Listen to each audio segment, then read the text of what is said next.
Export Processing Zones Authority.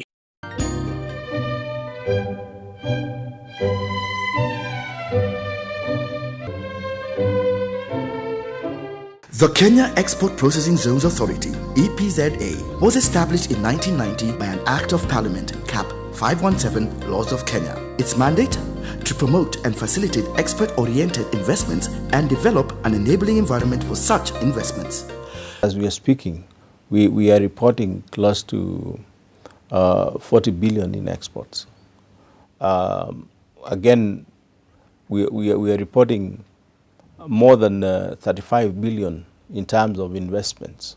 The authority manages and promotes Kenya's export processing zones spread out across the country.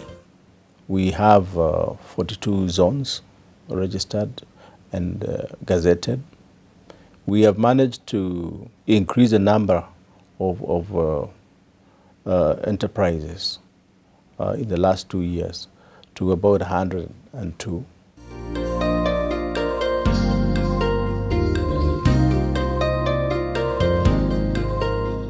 The EPZ scheme in Kenya offers a wide range of attractive physical and procedural incentives to investors that ensure faster business setup, lower cost of production, and smooth day-to-day operations. These incentives are a 10-year corporate tax holiday and 25% tax thereafter, a 10-year withholding tax holiday on remittances to non-residents, stamp duty exemption, 100% investment deduction over 20 years for building and machinery, perpetual duty and VAT exemption on raw materials, machinery services, and other business inputs. We very closely follow our investors and provide them with support, assisting them with work permits, making sure that their staff settle in the country, with approvals, licenses that are required. Procedural benefits include operation under essentially one license issued by EPZ-A, rapid project approval within 30 days, no exchange controls for foreign currency accounts and offshore borrowing, unrestricted investment by foreigners, one-stop shop service by the EPZ-Authority for facilitation and aftercare, and on-site documentation and inspection by customs staff. Needless to say, EPZ investors enjoy availability of raw material, specialized professional services of international standards, abundant and well-educated human resource, as well as established physical infrastructure and social amenities. We are providing all the EPZ investors within the Athi River zone with water services. We want to extend our service to also include electricity, supply of electricity. There are 3 eligible areas one can apply for license within Kenya's export processing zones: export-oriented manufacturing or processing, export-oriented commercial activities, and export services.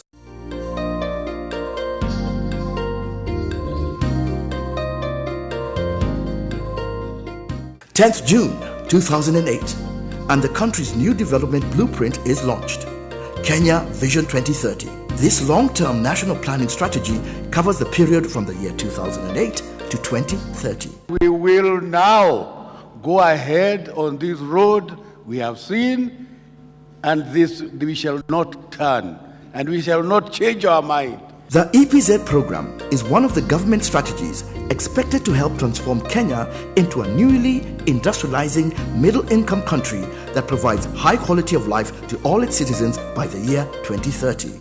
The Export Processing Zones Authority, as a state institution, is thus in tandem with the national resolve. It is an economic vehicle to deliver key development through high-volume job creation to the people of Kenya, and the program will help attract new and diverse investments, enhance technology adoption and skills development, as well as increase export earnings. The other master plans that we have, of course, are to reach out to the counties through the established corridors that are going to benefit the counties as they become self-reliant. Our vision, a leading agency contributing to the socio-economic growth and transformation of Kenya into a global hub for investment and trade.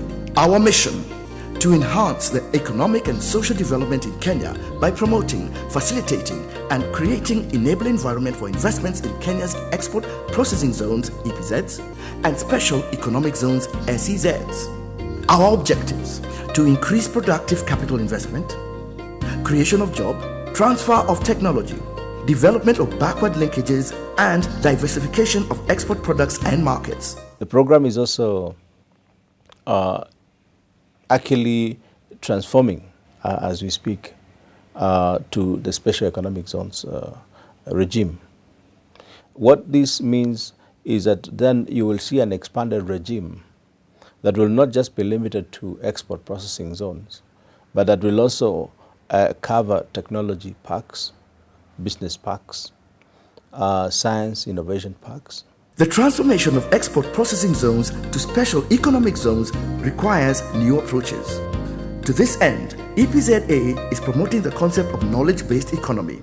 Now that Kenya has a very good knowledge base and the education level is very good, we are more educated Kenyans than before, it is a time to invest in knowledge, because the knowledge will be the way to produce, knowledge will be the way to do business. So far, the EPZ-Authority has signed a memorandum of understanding with one of the universities in Kenya as part of the campaign to create a trilateral network between the public, industry, and academia. As you may well know, when the government approved the Vision 2030 initiative, it did take cognizance of the need to ensure that the academia and industry are linked together in order to have appropriate exchange of information and experience in relevant areas as a strategy of shaping the youth for various economic activities. Development of information communication technology, ICT, one of the priorities of the Kenyan government, has effectively benefited investors within the export processing zones. The ICT network, the fiber optic cabling, has really boosted communication.